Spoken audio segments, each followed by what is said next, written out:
Morning all. I know it's been a little while, so here's a quick dev update of what I've been up to. Tails development continues as always, mostly bug fixing recently. A lot of new issues coming in as the new players turn up. Specifically on iOS, there's loads and loads of changes there to make it more robust and make it act more like an iOS application. Alongside that, the Northlands update continues. So here's our game world.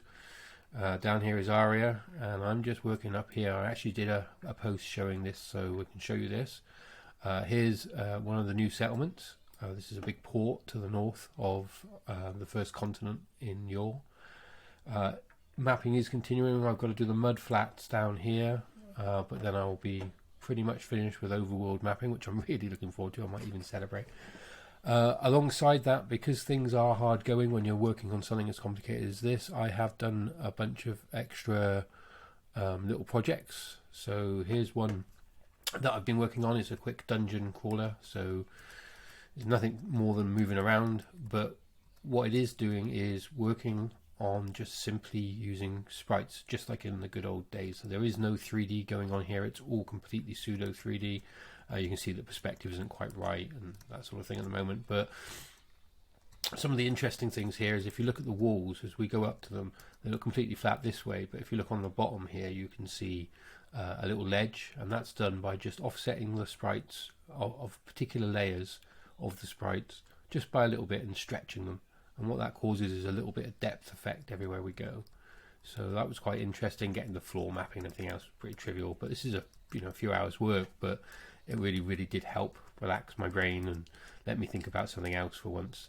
So it's a little dungeon crawler here. And the other thing that I did was to create a multiplayer demo. We had some discussions online about how you could do multiplayer games in the browser, and UDP being the way that everybody wants to do real-time multiplayer, but UDP not really being supported from the browser directly. For those that don't know, I've been involved in something called WebRTC for a long time. Part of what I did for a job and what I still do for a job is video processing and real-time video. So I knew a lot about WebRTC, and I knew that I could use a data channel. So here we have a little demo that I'm running. It's all peer-to-peer, which is kind of neat. So if I can just find the right window over here, let's just get this one up. You can see another player over here. That's me on my other computer, and this is me locally. So the game is set up completely from in the browser. The server is running in the browser. The client is running in the browser. It's all over UDP. We get real-time performance, and yeah, it's a cool little project to work on. I may well do a game based off this shortly. We'll see. I did make this available as an open source project that you can make use of. So here we go at simple WebRTC peer-to-peer. I'll put the link in the comments. But this is a complete setup. How to use the WebRTC stack to do peer-to-peer gaming, and also how the gaming network works. Along with, I gave out and also a little server that does the initial signaling. So this is just a node server that runs the signaling backwards and forwards. So it's been a busy old time. You can always check out my detailed devlog, which is over here on itch. So here we got loads and loads more information about what's been going on this month. I'll try and get these to be more daily again.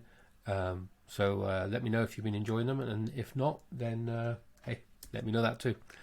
Thanks very much. Talk to you soon.